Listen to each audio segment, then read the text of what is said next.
Hello everyone. Welcome to English class, The Rod Not Taken by Robert Frost, Part 2. The last class we have seen that Robert Frost has written Rod Not Taking, giving the importance of choices in our life.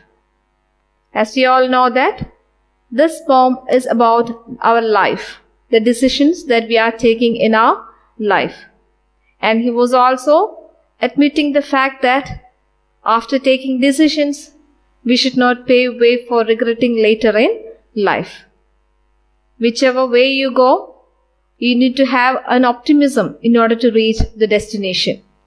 In stanza 1, we have seen that the speaker in the poem is standing in front of a forked rod, a rod that is separated to two different ways. And as he was standing in the middle of the rod, or in the front of this divergent rod, we see that he was unable to take a decision as which rod to be taken. And we have also seen that the ambience is of yellow wood or orange wood, which denotes autumn season. So, as he was standing there, he is all alone. He was standing there for a while, thinking over and over again as which way to be taken. Because as we said earlier, he should not regret later in life. As this season is autumn season, as he was standing there, he just thinks about life too.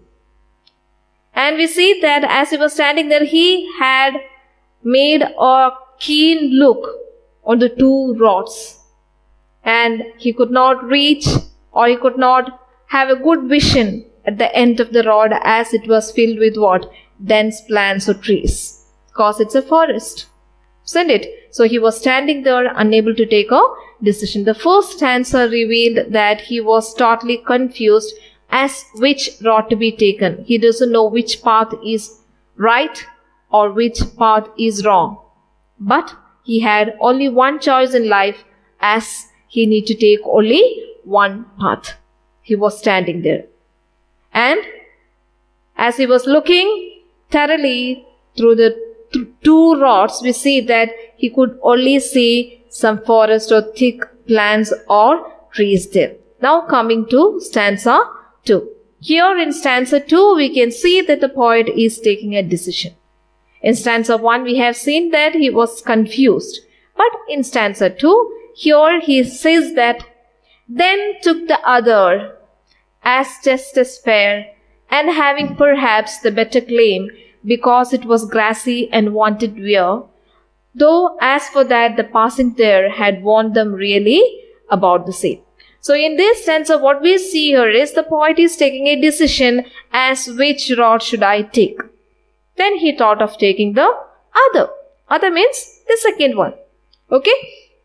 And why he thought of taking the second rod is because he says that as just as fair, because I think that it's equally good like that of the first rod.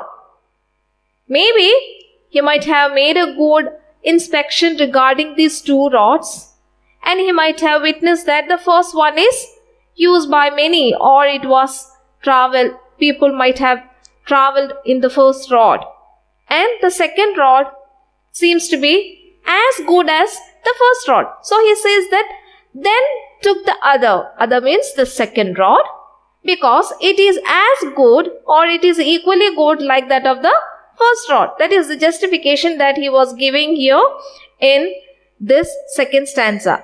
And here it says that, and also it says that after standing there for a lot of time and thinking a lot of time, he says that, and perhaps the better claim, and that is also a good option that I have taken.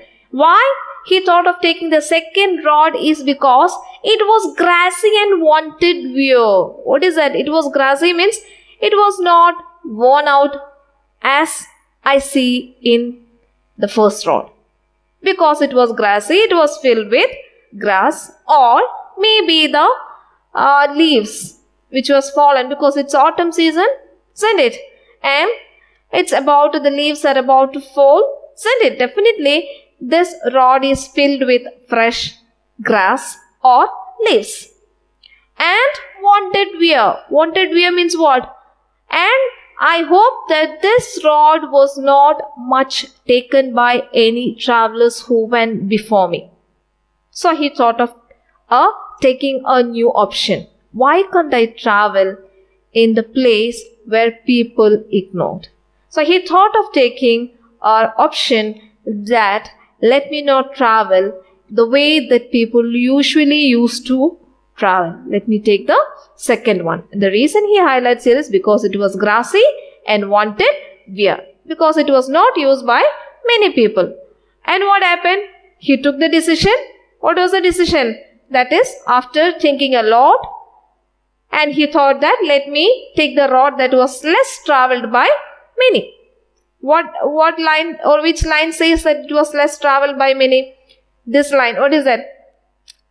Because it was grassy and wanted wear. This road was not usually taken by travelers. So he thought of traveling in that road. And what happened? Then he says, though as for that the passing there had warned them really about the same. Now he says that as I was walking for a long distance, I could understand that this rod was also used by people. And also, here we see that maybe why he might have thought of taking this path, which was not not being traveled by many people. I don't know the reason, but I think that the reason may be that he might have enjoyed what? Solitude in life. He wanted to be unique from the rest of the people. And he walked over the path he had chosen. Which path? The second one, the other one. And now as he was traveling for a longer distance, or as he traveled a few distance, he could see that both roads are same, equally worn. What it says? Here it says that had warned them really about the same. About the same means about just like that of the first road. I thought that the second road was not usually taken by people. So I thought of choosing that one because at the first sight I could see that it was grassy or filled with grass, not been worn out. And I hope that it was not usually taken by people. But when I started traveling, when I was determined to take only the second road, I could see that as I traveled a distance, I could see that it had also warned them really about the same. About the same means about just like that of the first.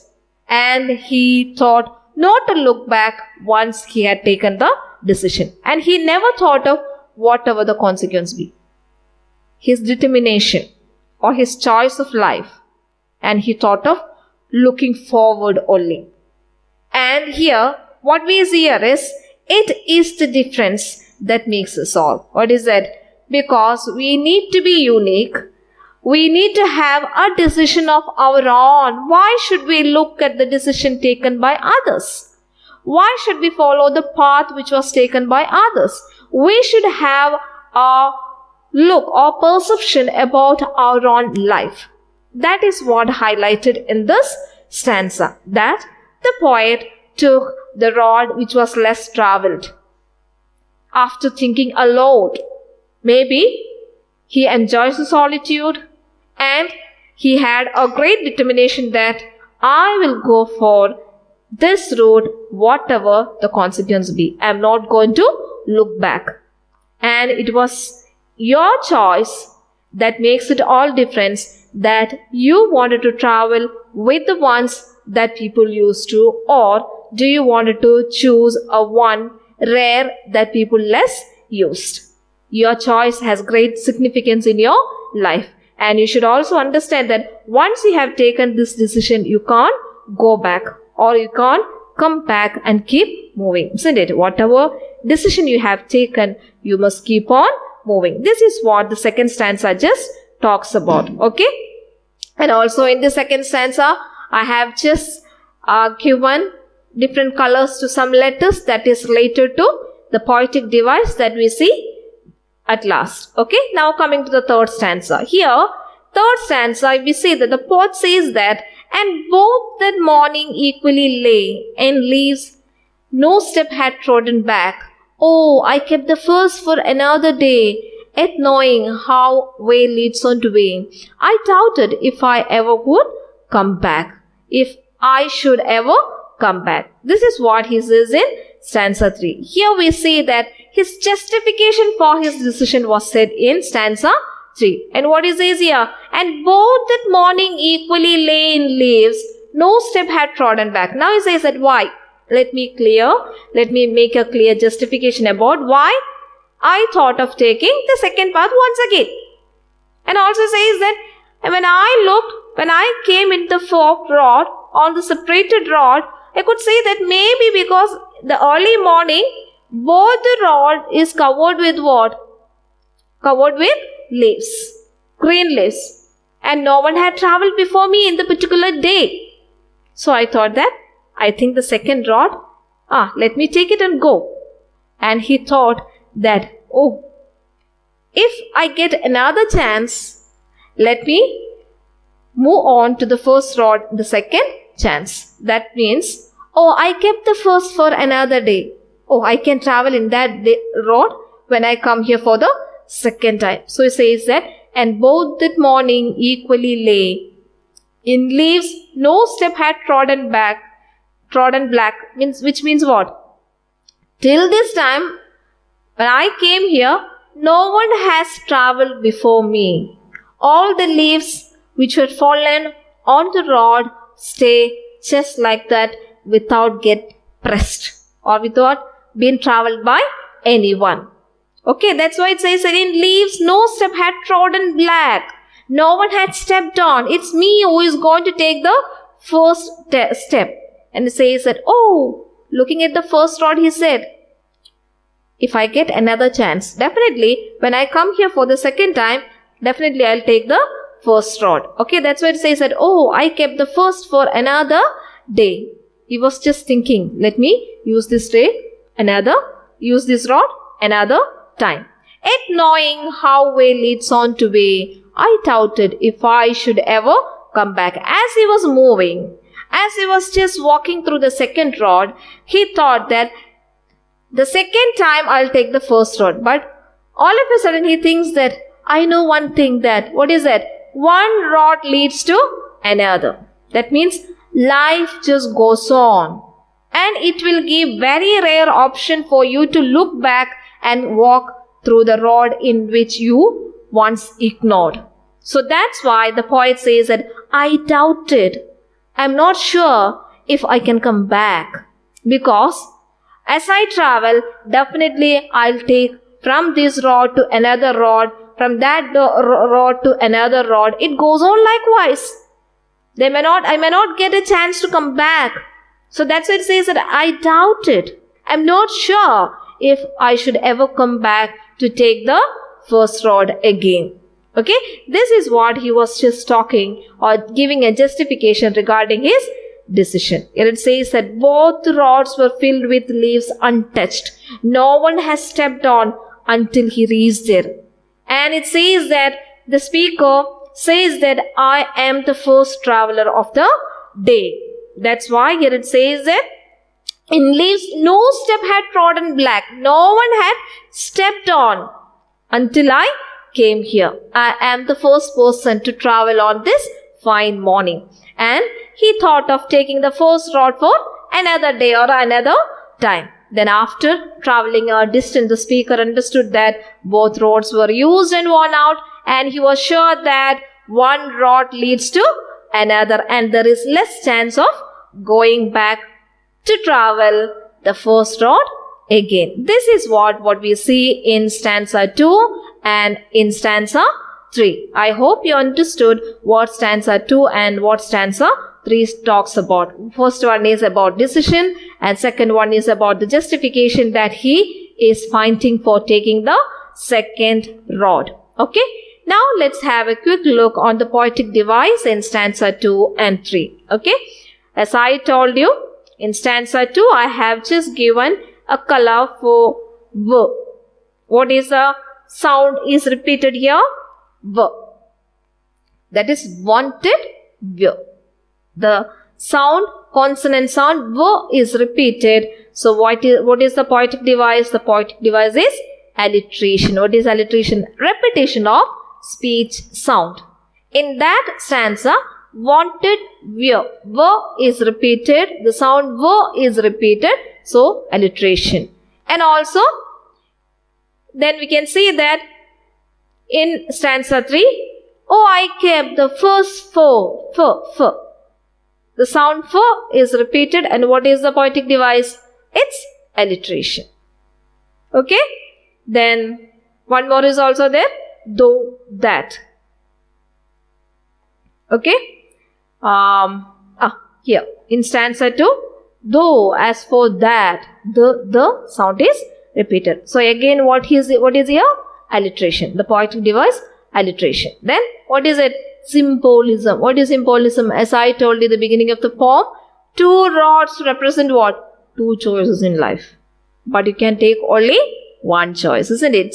There is 2 choices in life, whether to travel in the rod which was used by many people, or you need to travel in a unique way, different from that of others. And if you travel in a different way, that makes a difference in your life as well as a difference in the world. You should not just copy the life of other people. You should have an individuality of your own to understand, to focus, and to lead your life. And what is the rhyming scheme? The rhyming scheme is, what is that? In all the stanzas, the rhyming scheme is same. Lay, day, black, back. So what is that? Lay, black, day, way, back. See, the first, third, and fourth line rhymes the similar manner. Lay, day, way. So what is it? A. And second and fifth one, black, back. Black, back. Isn't it? It rhymes same. So in stanza 2 also same thing. What is that? Fair, where. Fair, where, there. A. Isn't it? A, B. Claim, same. Isn't it? In first line, fair. Third line, where. Fourth line, there. So, what is it? It's A, B, B. So, this is the poetic device. Rhyming scheme in rot not taken.